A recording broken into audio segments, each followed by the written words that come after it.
The Lion, the Witch, and the Wardrobe by C.S. Lewis. Chapter 4, Turkish Delight.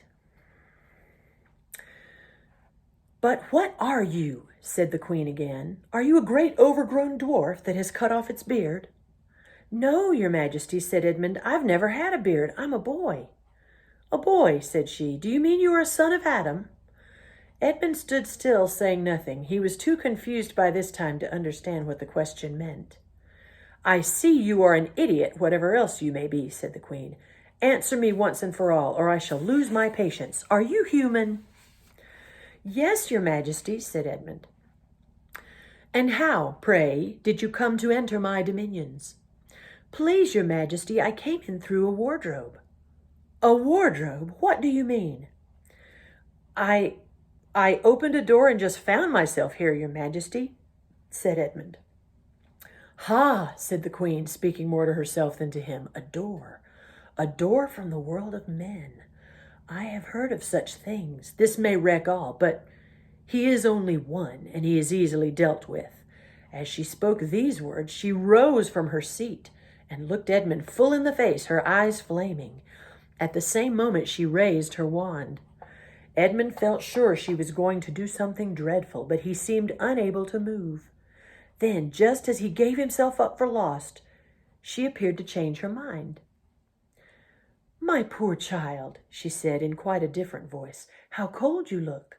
Come and sit with me here on the sledge, and I will put my mantle around you, and we will talk."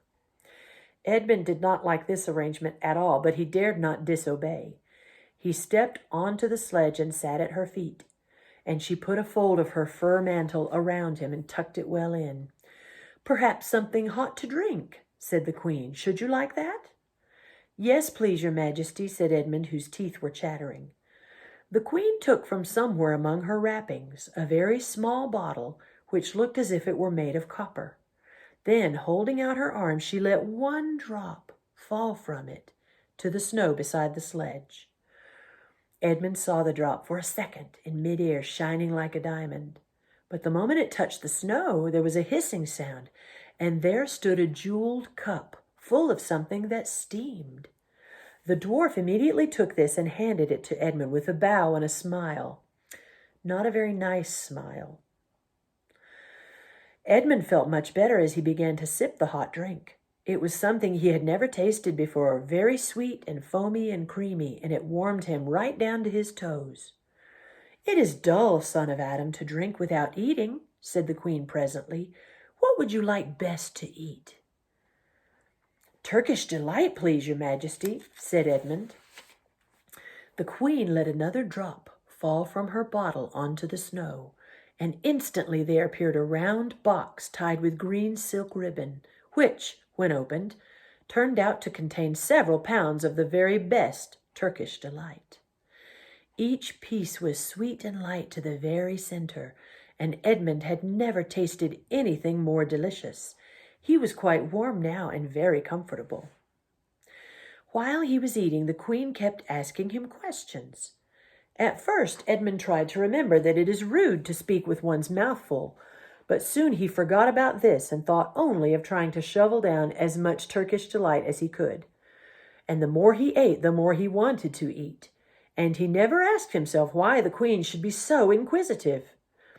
She got him to tell her that he had one brother and two sisters, and that one of his sisters had already been in Narnia and had met a faun there, and that no one except himself and his brother and his sisters knew anything about Narnia.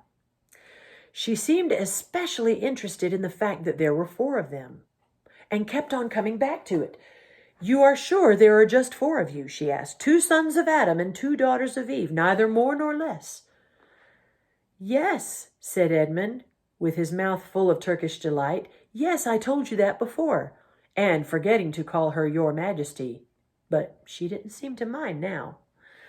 At last the Turkish delight was all finished, and Edmund was looking very hard at the empty box and wishing that she would ask him whether he would like some more. Probably the queen knew quite well what he was thinking, for she knew, though Edmund did not, that this was enchanted Turkish delight, and that anyone who had once tasted it would want more and more of it, and would even, if they were allowed, go on eating it till they killed themselves. But she did not offer him any more.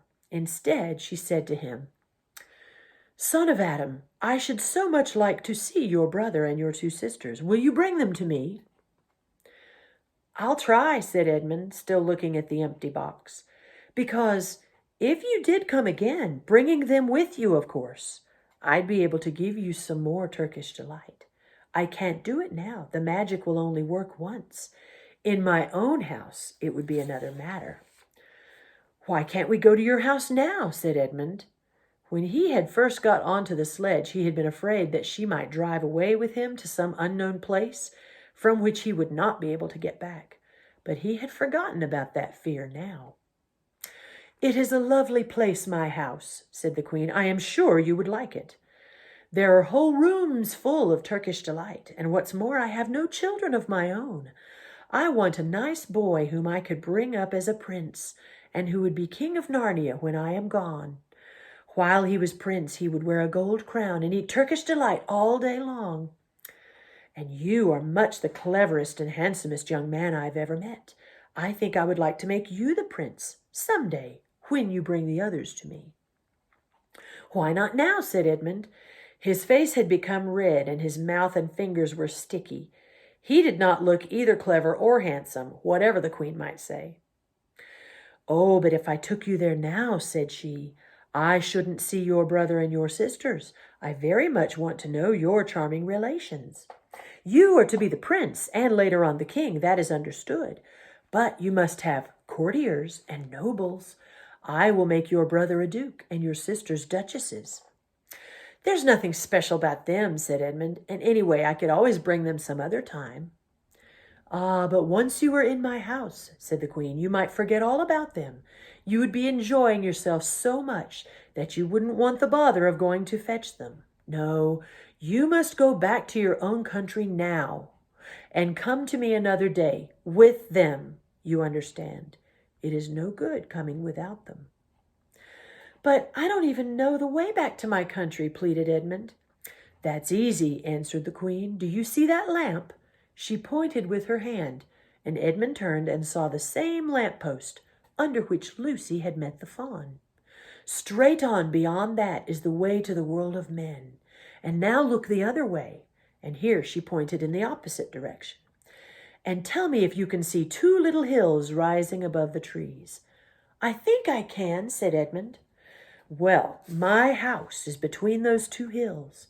So next time you come, you have only to find the lamppost and look for those two hills and walk through the wood till you reach my house. You had better keep the river on your right when you get to it. But remember, you must bring the others with you. I might have to be very angry with you if you came alone." "I'll do my best," said Edmund. "And by the way," said the queen, "you needn't tell them about me.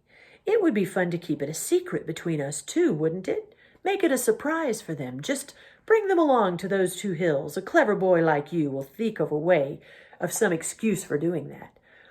And when you come to my house, you could just say, 'Let's see who lives here,' or something like that. I'm sure that would be the best. If your sister has met one of the fawns, she may have heard strange stories about me, nasty stories that will make her afraid to come to me. Fawns will say anything, you know. And now—" "Please, please," said Edmund suddenly, "please couldn't I have just one piece of Turkish delight to eat on the way home?" "No, no," answered the queen with a laugh. "You must wait till next time." While she spoke, she signaled to the dwarf to drive on. But as the sledge swept out of sight, the queen waved to Edmund, calling out, next time, don't forget. Come soon." Edmund was still staring after the sledge when he heard someone calling his own name. And looking around, he saw Lucy coming toward him from another part of the wood. "Oh, Edmund," she cried, "so you've got in too. Isn't it wonderful? And now—" "All right," said Edmund. "I see you were right, and it is a magic wardrobe after all. I'll say I'm sorry if you like. But where on earth have you been all this time? I've been looking for you everywhere." "If I'd known you had got in, I'd have waited for you," said Lucy, who was too happy and excited to notice how snappishly Edmund spoke or how flushed and strange his face was. I've been having lunch with dear Mr. Tumnus the fawn, and he's very well, and the White Witch has done nothing to him for letting me go, so he thinks she can't have found out, and perhaps everything's going to be all right after all." "The White Witch?" said Edmund. "Who's she?" "She is a perfectly terrible person," said Lucy. "She calls herself the Queen of Narnia, though she has no right to be queen at all.